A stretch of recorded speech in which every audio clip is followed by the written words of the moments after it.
The National Electrical Code (NEC) prohibits having 120-volt alternating current and 277-volt alternating current conductors in the same conduit. NEC 300.3 C states that conductors of different systems, voltages, or circuits shall not occupy the same enclosure, cable, or raceway unless permitted in accordance with the provisions of this code.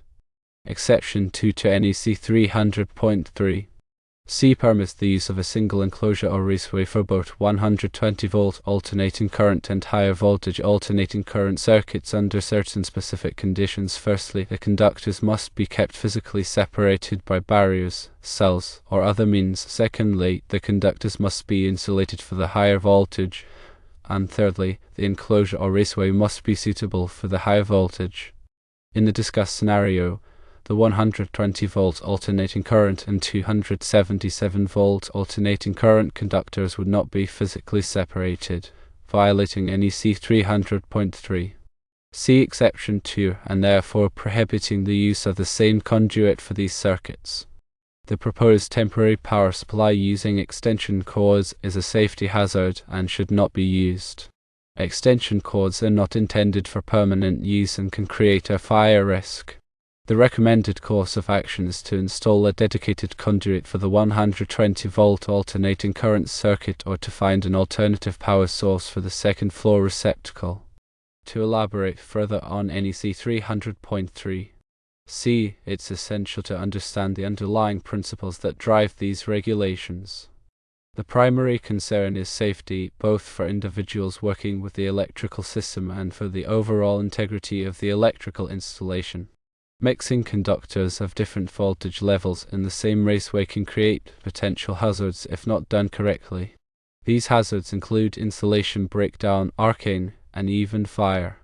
The code recognizes that under specific controlled conditions, it is permissible to run different voltage systems in the same raceway, but only if strict requirements are met. Let's delve deeper into the requirements of Exception 2 of NEC 300.3. C. The first condition is that the conductors must be kept physically separated by barriers, cells, or other means.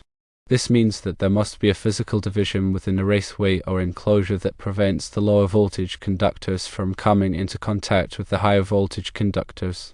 This separation minimizes the risk of voltage breakdown between the conductors. The second condition is that the conductors must be insulated for the higher voltage. This requirement ensures that all conductors within the raceway have insulation that is rated to withstand the highest voltage present in the raceway. This provides an additional layer of protection against insulation failure. The third condition is that the enclosure or raceway must be suitable for the higher voltage. This means that the enclosure or raceway itself must be designed and rated to handle the highest voltage present.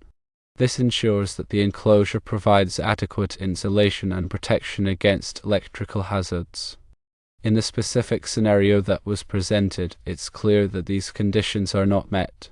Running a 120-volt alternating current circuit and a 277-volt alternating current circuit in the same conduit without any physical separation violates the requirements of NEC 300.3. See Exception 2. This is a significant safety concern and is not permitted by the code. In addition to the code violation, the use of extension cords for temporary power is also a safety hazard. Extension cords are not designed for permanent installation and are not rated for continuous use. Over time, the insulation on extension cords can degrade, creating a risk of electric shock or fire. It is crucial to address the underlying issue of the Cook's step-down transformer and to provide a permanent and code-compliant solution for the second floor receptacle. There are several ways to achieve this. Firstly, installing a dedicated conduit for the 120-volt alternating current circuit is the preferred solution. This provides a safe and code-compliant pathway for the conductors. The conduit should be properly sized for the conductors and should be installed in accordance with all applicable code requirements. Secondly, finding an alternative power source for the second floor receptacle is another option. This could involve installing a new circuit breaker in the main panel or tapping power from another existing circuit. Any new circuit must be installed in accordance with the NEC and should be protected by a circuit breaker. In summary, the NEC prohibits the mixing of 120-volt alternating current and 277-volt alternating current conductors in the same conduit unless specific conditions are met, including physical separation and proper insulation. The use of extension cords for temporary power is also a safety hazard and should be avoided. The recommended course of action is to install a dedicated conduit for the 120-volt alternating current circuit or to find an alternative power source for the second floor receptacle, ensuring that all work is performed in accordance with the NEC. Remember to consult with a qualified electrician to ensure that all electrical work is performed safely and in compliance with all applicable codes and regulations. It is also important to note that the NEC is updated regularly, so it is important to stay up to date on the latest changes and revisions. The NEC is a complex document, and it is not possible to cover all of its provisions in this discussion. However, the information provided should give you a good understanding of the basic requirements for mixing conductors of different voltage levels in the same raceway. Always consult the NEC and a qualified electrician for specific guidance on your particular situation. Furthermore, consider the practical implications of the proposed solution. Running a temporary 120-volt alternating current circuit alongside a 277-volt alternating current feeder presents several challenges beyond code compliance. Firstly, there is the potential for electromagnetic interference. The 277-volt alternating current feeder, especially if carrying significant current, can induce noise into the 120-volt alternating current circuit, potentially disrupting the operation of sensitive electronic equipment connected to the receptacle. Secondly, troubleshooting becomes more difficult. If problems arise with either the 120-volt alternating current or 277-volt alternating current circuit, the shared conduit makes it harder to isolate the source of the issue. This can lead to prolonged downtime and increased repair costs. Thirdly, future modifications are complicated. If the electrical system needs to be expanded or reconfigured in the future, the presence of the mixed voltage circuits in the same conduit can make the work more difficult and potentially more hazardous. A dedicated conduit for the 120-volt alternating current circuit eliminates these issues and provides a cleaner, more reliable, and more maintainable installation. When choosing an alternative power source for the second floor receptacle, it's crucial to consider the load requirements of the equipment that will be connected to it. The receptacle is intended to power a programmable logic controller (PLC), which likely has specific voltage and current requirements.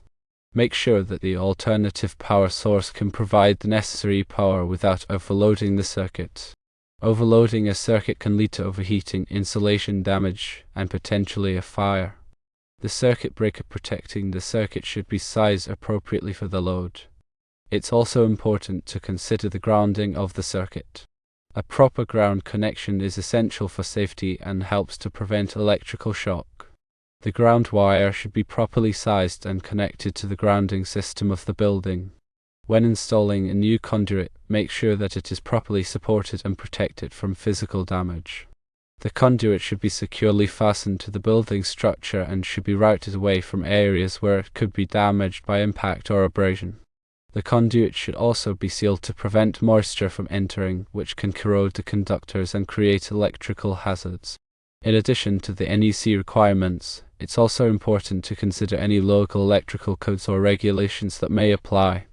Local codes may be more stringent than the NEC in some areas, so it's important to check with the local authorities to ensure compliance. In conclusion, the NEC prohibits the mixing of 120-volt alternating current and 277-volt alternating current conductors in the same conduit without proper separation and insulation. The use of extension cords for temporary power is a safety hazard. The recommended solution is to install a dedicated conduit for the 120-volt alternating current circuit or to find an alternative power source for the second floor receptacle, ensuring that all work is performed in accordance with the NEC and any local electrical codes. By following these guidelines, you can ensure a safe and reliable electrical installation. Remember to prioritize safety and consult with a qualified electrician when dealing with electrical work. Electrical work can be dangerous, and it's always best to leave it to the professionals. Furthermore, The information provided here is for general guidance only and should not be considered a substitute for professional electrical advice. Always consult with a qualified electrician for specific guidance on your particular situation. Let's discuss some additional considerations for selecting the appropriate type of conduit for the dedicated 120-volt alternating current circuit. Several types of conduit are commonly used in electrical installations, each with its own advantages and disadvantages. Firstly, rigid metal conduit, RMC, is a heavy-walled galvanized steel conduit that provides excellent protection against physical damage and is suitable for both indoor and outdoor applications. It is more expensive than other types of conduit but is very durable. Secondly, intermediate metal conduit, INC, is a lighter weight version of RMC that offers similar protection but is easier to work with. It is also galvanized steel and is suitable for both indoor and outdoor applications. Thirdly, electrical metallic tubing, EMT, is a thin-walled steel conduit that is commonly used for indoor applications. It is less expensive than RMC and IMC but is not as durable. ENT is typically joined with compression fittings or set screw fittings. Fourthly, flexible metal conduit, FMC, is a flexible conduit that is used for short runs and in areas where flexibility is needed. It is not as durable as RMC or IMC and is not suitable for wet locations unless it is liquid-type flexible metal conduit, LFMC. Fifthly, polyvinyl chloride, PVC conduit is a non-metallic conduit that is lightweight, corrosion-resistant, and easy to install. It is suitable for underground and wet locations, but is not as strong as metal conduit and can be damaged by impact. The choice of conduit depends on the specific application and the environmental conditions. For the 120-volt alternating current circuit, EMT may be suitable for indoor applications where physical protection is not a major concern. However, if the conduit will be exposed to physical damage or moisture, RMC, IMC, or PVC conduit may be a better choice. When selecting fittings for the conduit, it's important to choose fittings that are compatible with the type of conduit being used and that are approved for the application. For example, compression fittings are commonly used with EMT, while threaded fittings are used with RMC and IMC. All fittings should be properly tightened to ensure a secure and watertight connection. In addition to the conduit and fittings, it's also important to select the appropriate type and size of conductors for the 120-volt alternating current circuit. The conductors should be sized according to the load requirements of the equipment that will be connected to the receptacle, and they should be insulated for the voltage and temperature conditions of the application. The conductor should also be protected by a circuit breaker that is sized appropriately for the load. When pulling the conductors through the conduit, it's important to use a lubricant to reduce friction and prevent damage to the insulation. The conductors should be pulled carefully to avoid kinking or stretching them.